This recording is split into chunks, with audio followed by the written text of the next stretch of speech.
Welcome back to a brand new episode of the Poptimist podcast. We are here yet again to bring you a bright, shiny new episode. We've been gone for the past couple of weeks, but don't let that dissuade you from listening. Be sure to follow me on Instagram, _Poptimist, or on TikTok at @ThePoptimist. I've been posting more bass videos on there. Also, be sure to like and subscribe. Tell a friend about the show. It helps us keep it growing. What up, Millhouse? What's up, dude? Living the dream, bud. We've been off for the past couple of weeks. We have, man. Took a little breather. Yeah, I was too burned out, dude. We were going hard.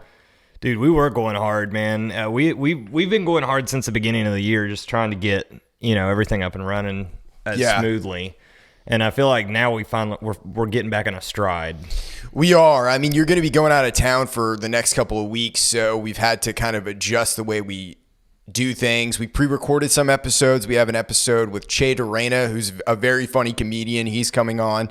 And then my old music teacher from Maine, Matt Fogg, he came on too. So excited to bring those episodes. That'll be in the coming weeks. Yeah, it'll be really cool. I listened to them. They're great, Yeah, I think it was nice to kind of take a breather a little bit, just because my mental energy, we were spread way too thin, the both of us. We had too much going on. Oh yeah, between work and everything that we're trying to do, we were, it was spur of the moment every time, just trying to get everything down to trying to get content up. Yeah, and it was very stressful. There was some times where I was really like stretched thin and just trying to make everything work. But now that we've got like a better system set up, it feels better, Yeah, for sure. It's just when I get disorganized, I had this moment where I was like, I'm disorganized right now because I'm trying to do so much and I want to make stuff work for me. And when I'm disorganized, I'm really not happy or in a good headspace. No, I feel that 100%.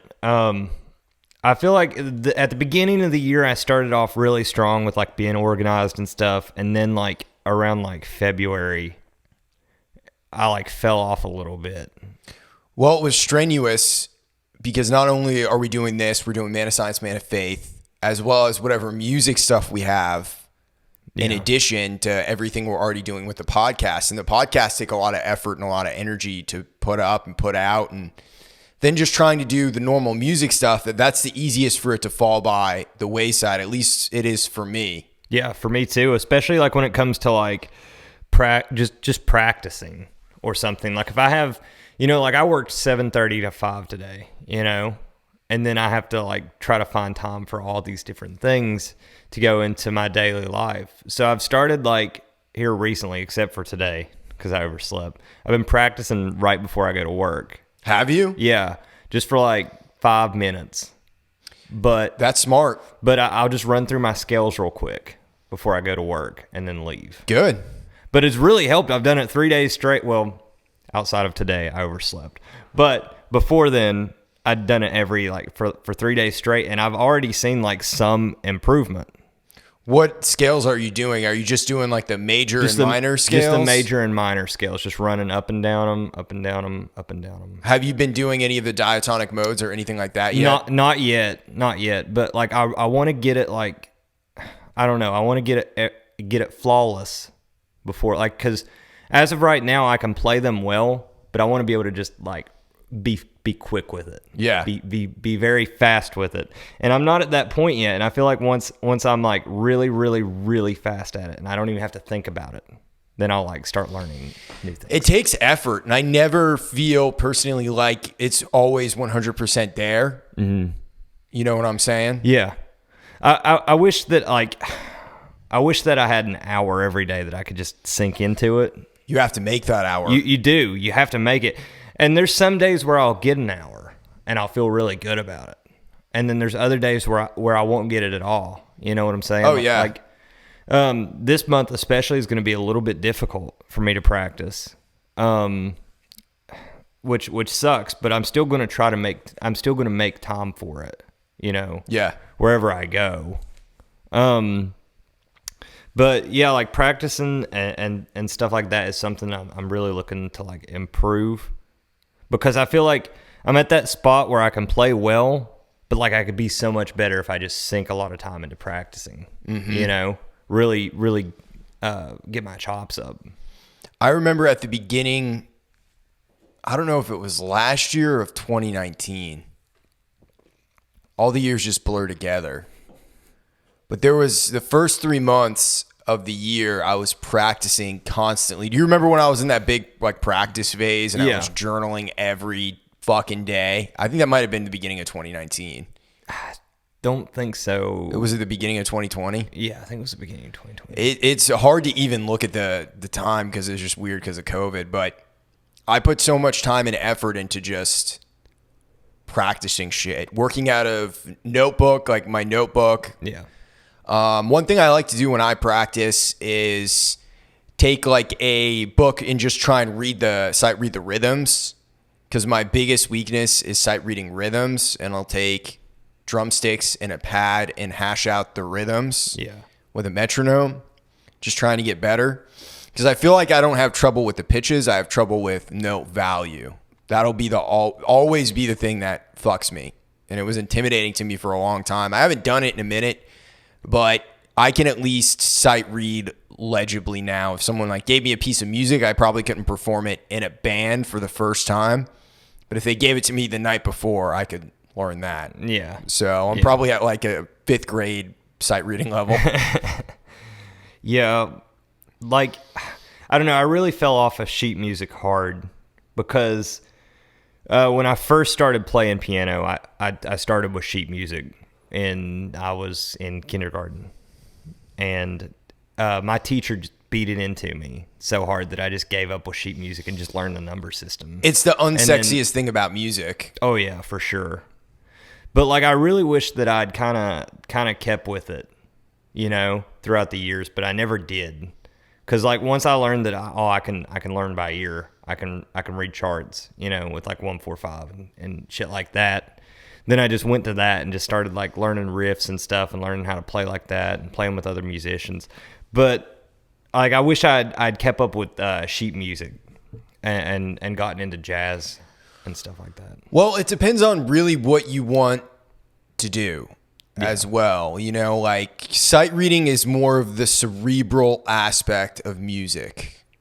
Yeah. It's more the math side of the brain versus just listening to some music and playing. Typically, classical musicians have more of a mindset and a skill set to be able to do that. Yeah, for sure.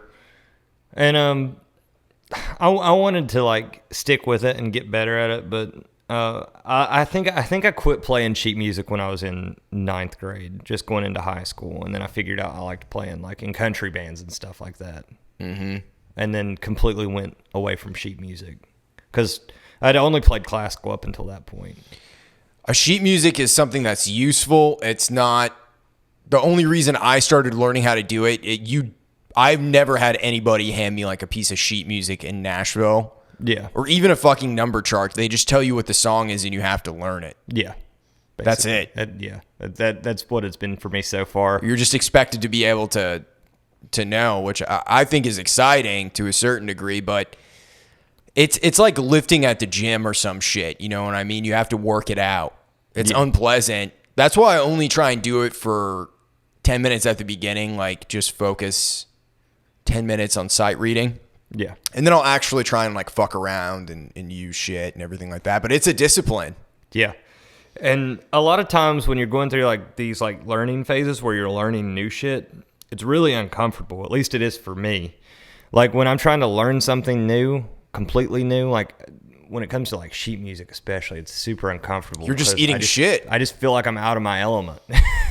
Millhouse, you're out of your fucking element. But yeah, I feel like I'm not in, you know, I don't know. Every time I've ever tried to like pick up sheet music, because you gave me some sheet music, I still have it. And I still look at it from time to time. For star treatment? Yeah, for star treatment, yeah. Which is a hard thing to sight read because all the chords are fucked up like jazz chords. Yeah, they are. But I've looked at it and, dude, it's still so hard for me to even like piece it together. I feel like when it comes to like sheet music, at least, I feel like I always have to start from scratch, just from the basics of sheet music and learning it and just work my way up, you know? I remember the last recital I played, I completely bombed whenever I was taking lessons because we had recitals yearly. And they would take all these kids that were in this class and we would all play in front of people. And I remember the last one I did, I completely bombed. I was in 9th grade and I was like, I guess I was 14 years old. Dude, and I played, the rule was you had to play one classical piece and one hymn from a hymn book or whatever. And dude, nah, I just completely fucked it all. I remember like halfway through the song, I stopped reading the sheet music and just I tried to start playing it by ear because I couldn't read the sheet music. So I was just like trying to figure it out on the spot. How did that feel? Dude, like walking off that stage, dude, I was so disappointed. I remember like after that moment, I was like, oh, well, I'm done with piano. This is it. I'm fucking over it. Like this is you rage quit like Millhouse is prone to try and do. Dude, I did rage quit hard. I hardcore rage quit when I was 14. And then like I quit piano lessons. I started trying to play football and started going to like football tryouts and shit. I didn't make it. But I started going to like the football lifting and stuff and decided that I was like over piano. And then I don't know what happened, but there was a transition between the time I was 14 and 16 that something just clicked and I started playing like a lot better. You started enjoying it more. Yeah, I started enjoying it because I was doing it on my own. Because there was a point in time when I would come home, like when I was right around like 16, and I would practice for like 3 hours or 2 hours if I wasn't doing schoolwork. Did I ever tell you that I was in band in high school? Were you really? Yeah, I was, but it was all sheet music and I didn't know how to read back then. And I quit probably like my sophomore year, but I hated the band teacher. I hated the guy who did the chorus shit too. So we had 2 music teachers. It was Mr. Avery and Mr. Libby, and they were both assholes. I did not like them at all.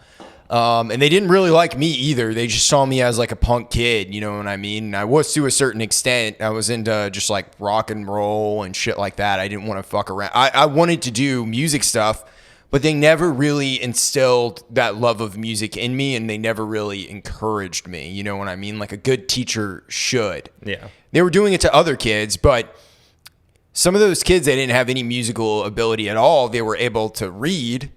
Yeah. They could read sheet music and play what they wanted, but not me. I needed...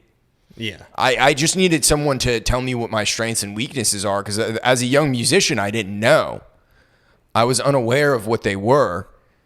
And it wasn't until I met Matt Fogg where he's like, yeah, you're a good player. You can play. Yeah. That's when things started turning around for me, and I figured out who I was. I figured out what the role of the bass really was. Yeah. I started listening to good bass players, all that stuff. Yeah. I went to one band practice because the band teacher was trying to get me in there. I went to one, and they tried to get me to play xylophone because I played piano, and they were like, well, that's the same thing. But it wasn't. So I dipped. Similar yet different. It's similar yet different. Like I wasn't used to hitting things, and yeah, like, I knew where the notes were. I could play you stuff. I just couldn't read the sheet music. Well, let me throw this at you. Xylophone and bass are similar, but in different ways. How so? They are both rhythm and harmony instruments. Yes. Yeah, I get what you're saying with that. Yeah. But I mean, a fucking xylophone isn't necessarily required for a good band, but it makes it badass though. If there's a xylophone player in the band, you're like, these motherfuckers are good. Yeah, like our band was like, I hate to dog them, but they were always so shitty. Like it was always really depressing when our band would walk out because it was just like 6 kids. Yeah, you know, it was always really like depressing. Like our school never really had a good music. I was known as a musician. Yeah, you know, but I wasn't in band or anything. Yeah, our band for our school was pretty good, but I just couldn't relate to it. You know, they couldn't recognize what was good about me. So what were your band kids like? They were like every band kid in America. Okay. They were probably the first that were sexually active.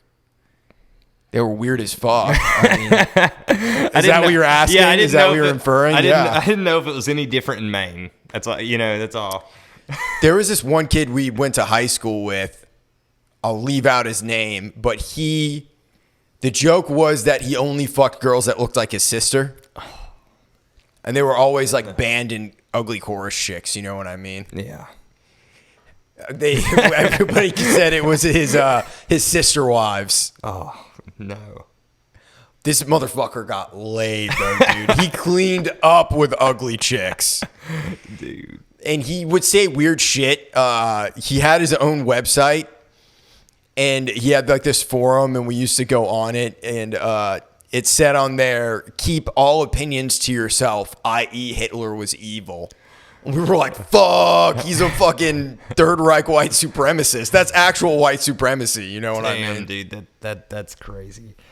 Bro, like, yeah, our band kids were just like anime nerds and shit like that. You know what I'm saying? Like yeah. That basic like band kid. Like, I know exactly what you mean. But like, I wouldn't mind like hanging out with the band kids and talking to them. But I just couldn't relate to him musically. Yeah. You know what I'm saying? No. There's no relation there. Like, we had nothing to talk about in common. I know exactly what you mean. I also went to, like, one choir tryout. I was going to do choir, and it didn't work out either. I didn't think I could sing, and the choir teacher didn't think I could sing either, so I just dipped on that. Yeah. But, yeah, it was a wild time. I remember, though, one thing that was cool about the band teacher was there was an upright piano in there. And I remember going, like, maybe my junior and senior year, I would go in there every lunch break and just jam on that piano as loud as I possibly could. Hoping to get laid. I will say, a lot of chicks did stop by and watch me play piano because that was, like, my growing phase where I was, like, just starting to get good. I was right at that point where I was like finally able to like play whatever. Like I could read like charts and stuff at the time.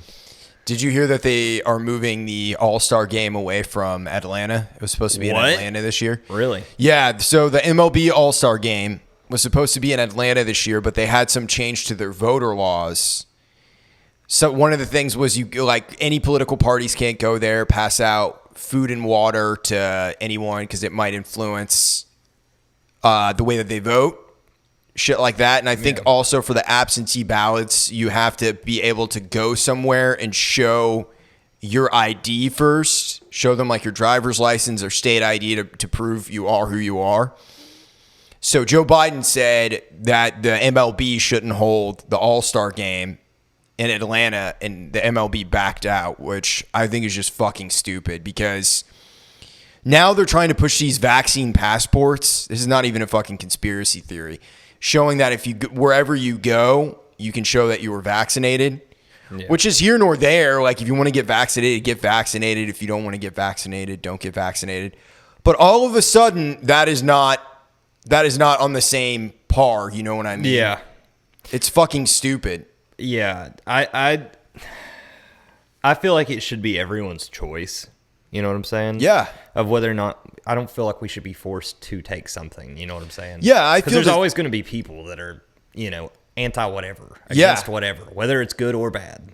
For sure. And the most horrendous thing about it is they're going to be honoring Hank Aaron, which is a great thing. Yeah.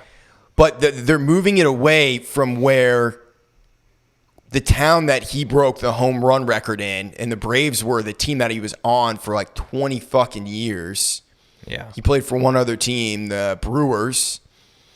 And it's just like, because they're saying it's because of racism or whatever. And it's like, he broke a huge barrier. He broke Babe Ruth's record and he was harassed. The FBI had to guard him all the time. They had to escort him out of like secret entrances at the ballpark because people were straight up wanting to kill him. And you'd think that the MLB would want to honor him at the place where he broke the record at, his team, So I have a question because I don't know too much about this. Why were people trying to kill him?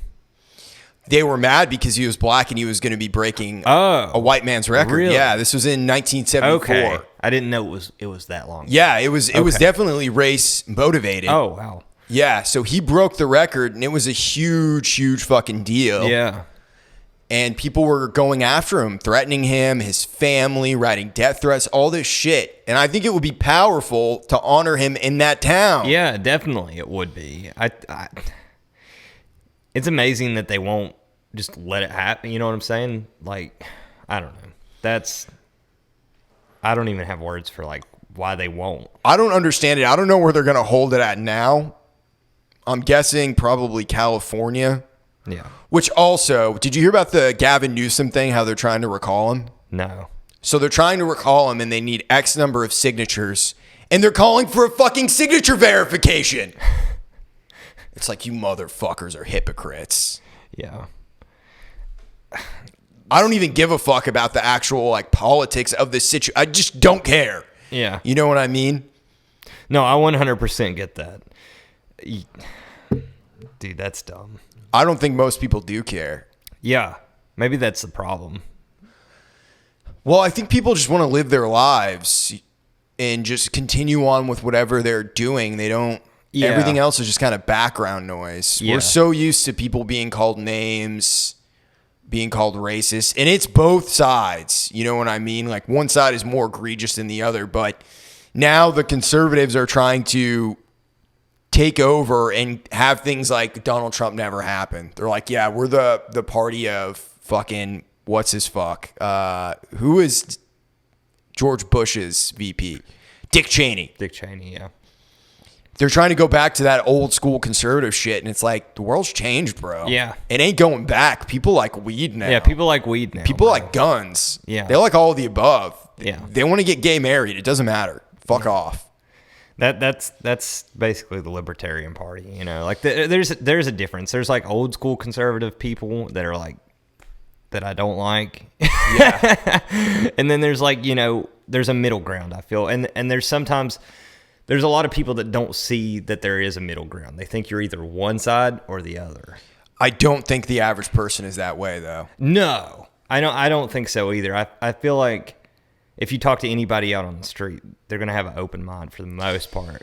It's all this shit with like Twitter and Instagram and Facebook, and people confront with social media stuff. It's killing. Yeah. You know, it's killing. I haven't really been following anything politically lately because I just don't care anymore. Isn't it kind of like all that stuff went away though?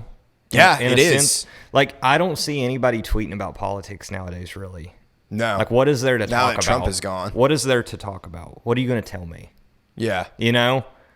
We all got burned out on politics in 2020. Yeah, from like 2016 to 2020, all it was just constantly. Yeah, I think it's good that Donald Trump is gone now, at least because the heat in the country, the heat index has dropped. Yeah, dude, the world needs a break. That was a hard acid trip, man.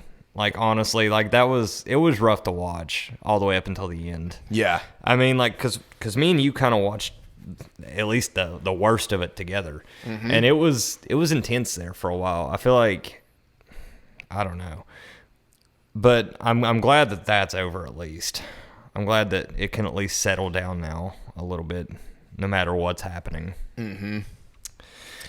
So our friends Violet Moons have a new song out called Hexaman.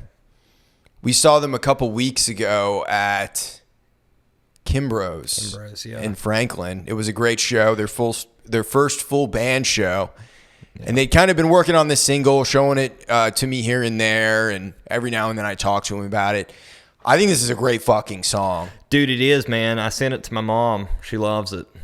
Well, it's rare that an artist comes right out of the gate in their who they are as an artist is fully represented right away. And I felt like they really nailed it because it's their two personalities and it shows them off as individuals too. Dude, I sent it to a bunch of people and they fucking love it, man. It's a great song. I played it at work a few times. Like it's really good. Mm-hmm. And I'm glad to like watch them finally release it and stuff. Kind of see the process all the way leading up to it. Yeah, it's a great song. Here is Hexaman. Thank God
Okay, and we are back. Did you see Post Malone did a cover of Sturgill Simpson? Yes, I did, dude. That was so shocking to me because it wasn't in the title of like what he was doing. I just heard that he was doing country music all of a sudden.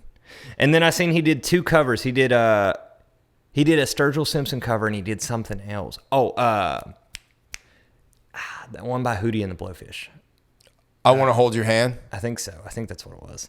Or some shit like that. It was something like that. It was for Pokemon. Yeah, it was for Pokemon. Yeah. It was. It was for their 25th anniversary or whatever. Mm-hmm. And he did like a whole music video where he was a Pokemon character. It was cool. But I liked his Sturgill cover. I thought it was really good. He covered "You Can Have the Crown." Yeah. Which is a Sturgill fan favorite. But it's kind of funny though, and the reason I kind of find this funny is because "You Can Have the Crown." Like they call me King Turd up here on Shit Mountain. You know that whole line. Well, his last album was called Hollywood's Bleeding, and the whole album was about how disgusting Hollywood is. I mean, that's basically what the entirety of the album is. And then he does that cover. It just makes sense to me, you know, because they're kind of one and the same. So I don't know. I thought that it was really good. I know that Post Malone, because I've kind of like watched his whole career come up. I know that he's super into country music. Like before he started doing Well, he rap. was playing with Dwight Yoakam's band too, which was kind of cool. I mean, Dwight Yoakam, he's kind of got like a rock and roll style for a country guy. Yeah.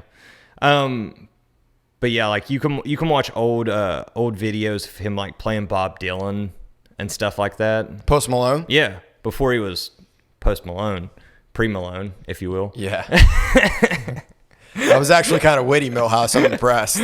Pre-Malone would play country music and rock and like Bob Dylan and stuff. There's tons of videos of him playing like covers and stuff on the internet before he had like face tattoos and was rapping. But I hope that he like does some country stuff now, kind of.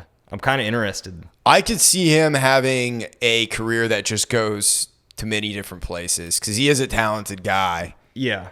I watched a video of him talking about how he got inspired to start his career. And you know how he got inspired by all of it? How? The video game Guitar Hero. Really? That's why he started his career. He seems like he'd be a guy influenced by Guitar Hero. He played Guitar Hero and was like, maybe I should learn guitar. And then now he's Post Malone. Guitar Hero was a big deal back in the day. His dad's the, I don't know if you knew this, his dad is the head of like all the concessions for the Dallas Cowboys. Oh, really? Yeah.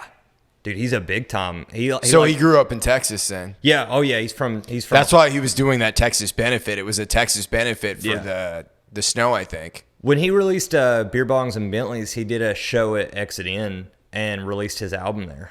Did you know that? No. Or he did like it was called the Bud Light Tour or whatever, but it was all at Exit In. I guess Exit In is being sold. Dude, yes, it is. Did you hear about that? Yeah, I did. I don't know. I'm guessing they're going to probably knock it down and get rid of it, which is sad. Do you think so? You don't think they'll keep it as Exit In? I heard it was some hotel chain that was buying it, so I don't know what is going to happen to it. I think it's the most legendary place in Nashville besides the Ryman. Yeah, I would say Exit In. Of course, I love like Exit In, The End. And all those places down there in that little area. I've been to many shows at Exit In. The first night I met the Weird Sisters was at Exit In. Really? Yeah, we saw Bad, Bad, Not Good, which was a great show. The first show I ever watched in Nashville was at Exit In with our last roommate. Really? Yeah. What show was it? I went and seen Pine Grove. They're like an indie rock band. Oh, yeah, I know who Pine Grove is. Yeah, I went and watched them there with our last roommate when I first moved into our house. Is there anything going on right now, like Save Exit In or anything like that? Any petitions going on? Honestly, like I haven't seen any word about it. They've kind of gone silent on their Instagram account, and nobody's talking about it. So I feel like it's like, you know, nobody's trying now. Because there was a big movement, like they were posting on their like their Instagram account, like buy our merch, help us keep in business and stuff like that to try to keep things going. And they had like live stream shows there for a little bit. It's a legendary place. I mean, Bill Monroe's played there. Billy Joel. Yeah, tons of people. Waylon Jennings, Chuck Berry, Steve Martin did a stand-up show there. Everybody's been through the Exit Inn on their way up. And when you walk in there, it feels like a place you would have seen Led Zeppelin in 1969. Dude. Before they blew up. It's got that feel to it. It's like an old school rock club. Yeah. Dude, it is a cool place. I wish that I'd gone there more before the pandemic. You know what I'm saying? I feel like I only got to go there once, but it was a really cool experience. When I went to Exit Inn, the last time I was there, it was on Halloween a couple of years ago, and I was tripping on mushrooms. Hard. Who were you seeing? It was this band called Backup Planet. They're a great fucking band. They're like a jam band. They're like prog rock meets jam band. But it was a really good show. Everybody was in costume. And I was just tripping balls, dude. Were you freaked out? I was really freaked out, yeah. Did you leave? No, I didn't leave. I stayed there. I was like, I just need to get over this. Because I felt all this shit coming to the surface in my spiritual being of all these problems that I had that I was avoiding. And it was peeling back the layers of reality that I used to avoid all of my inner issues. Yeah. So it was slowly like my hands got heavy. Yeah. My vision changed. I got that heavy feeling in my chest. That was gone. Yeah. Did the costumes freak you out? Did you like... Yes. Yeah. There was a guy dressed like Beetlejuice. I remember that. There was a guy that was like 6'3", dressed like an Oompa Loompa.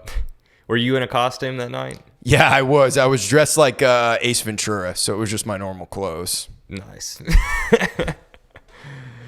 Dude. Yeah, dude, I'm sad that place is going to be gone, man, honestly. I've done a lot of like setups there for my old job. You know, like I've been there a ton working.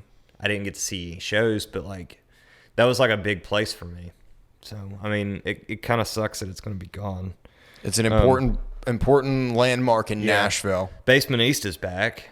Basement East is back. Yeah, I think they opened up. Some people got COVID that work there. They closed back down. Then they had, I don't know if it happened, but they were supposed to have a show for Marcus King a couple weekends ago. Oh, yeah.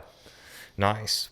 Well, I mean, that'll be cool once, like, the pandemic's, you know, once we're really having live shows and stuff like that. I'm excited about all the live shows that are going to happen this year. You know, like Live on the Green. It's Live on the Green actually happening? I'm pretty sure Live on the Green's actually happening. You heard it through the grapevine? I heard it through the grapevine. Through the Kevin grapevine? Through the Kevin grapevines that Live on the Green's happening. Fuck yeah. Allegedly, I can't, like, confirm this, but 4th of July in Nashville's back on. Fuck yeah.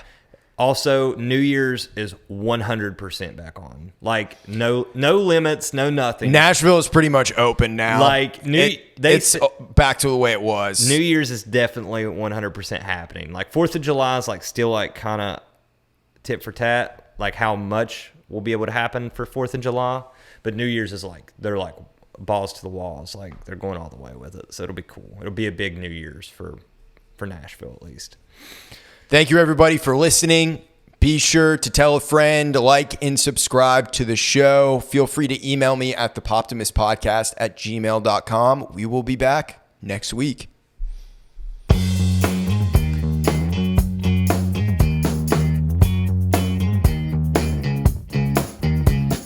This podcast is produced to you by Taylor Miller.